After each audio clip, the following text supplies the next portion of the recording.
Assalamualaikum warahmatullahi wabarakatuh. Jumpa lagi bersama channel SMP Kahatoir Tumpang. Pada kesempatan kali ini kami akan memberikan materi tentang teks berita. Tapi terlebih dahulu jangan lupa untuk subscribe supaya kalian tidak ketinggalan video menarik dari kami.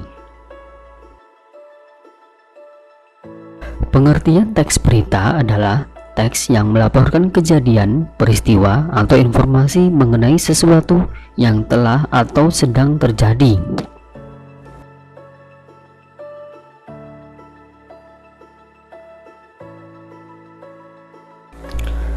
Sumber berita. Sumber berita bisa kita peroleh dari televisi, radio, koran, dan internet.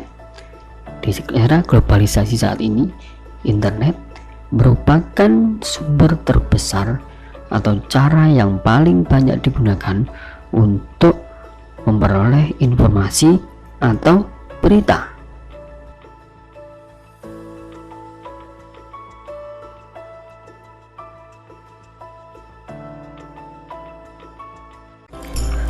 Selanjutnya adalah unsur berita.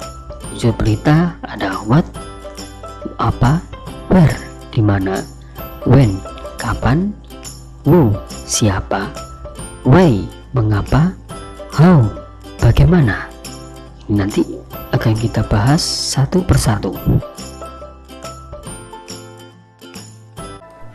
Unsur berita yang pertama adalah what, apa yang terjadi atau apa yang diinformasikan, dan yang kedua where, di mana peristiwa itu terjadi, dan yang ketiga when, kapan peristiwa itu terjadi, dan yang keempat who, siapa yang terlibat di dalam peristiwa tersebut, dan why, mengapa peristiwa tersebut bisa terjadi, dan how, bagaimana peristiwa itu terjadi. Unsur-unsur berita tersebut lebih kita kenal dengan 5W plus 1H atau dikenal dengan istilah adik Simba, yang merupakan akronim dari apa, di mana, kapan, siapa, mengapa, dan bagaimana.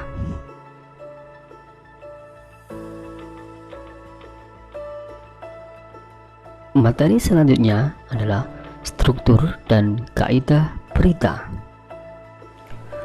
Kepala berita sering disebut judul berita. Teras berita merupakan pokok berita. Di dalam judul menggambarkan isi berita secara keseluruhan dengan kalimat yang singkat.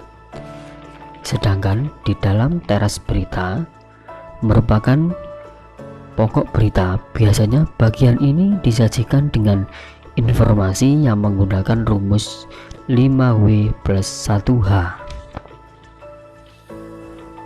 Tubuh berita berisi penjelasan dari teras berita sebagai data-data pendukung.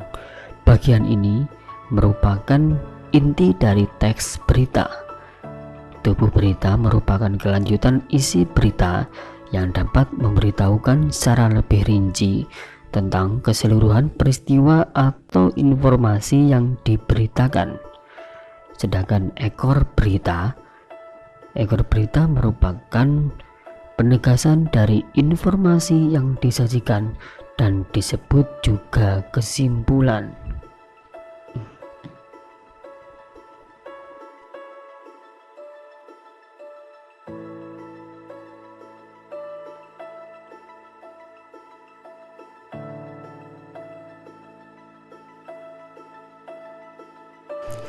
Selanjutnya kita membahas kaidah-kaidah kebahasaan.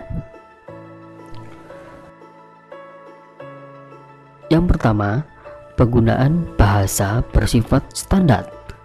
Yang dimaksud standar di sini adalah menggunakan bahasa yang mudah dimengerti oleh pembaca atau pendengar. Yang kedua, penggunaan kalimat langsung sebagai variasi dari kalimat tidak langsung.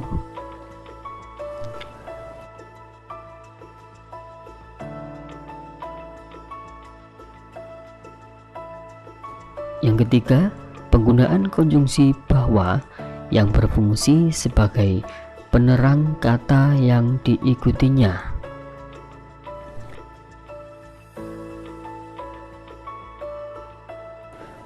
Yang keempat, penggunaan kata kerja yang terkait dengan kegiatan, misalnya memikirkan, membayangkan, berasumsi, berkesimpulan, dan lain-lain.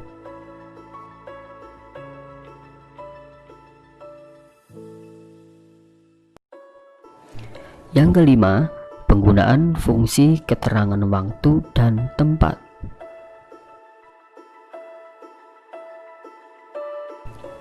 Dan yang keenam, penggunaan konjungsi temporal atau penjumlahan, misalkan kemudian, sejak, setelah, awalnya, akhirnya, dan lain-lain.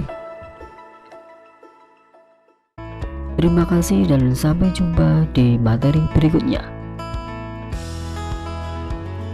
Jangan lupa like, comment, share, dan subscribe channel ini supaya channel ini terus berkembang dan terus memberikan informasi-informasi yang menarik bagi kalian.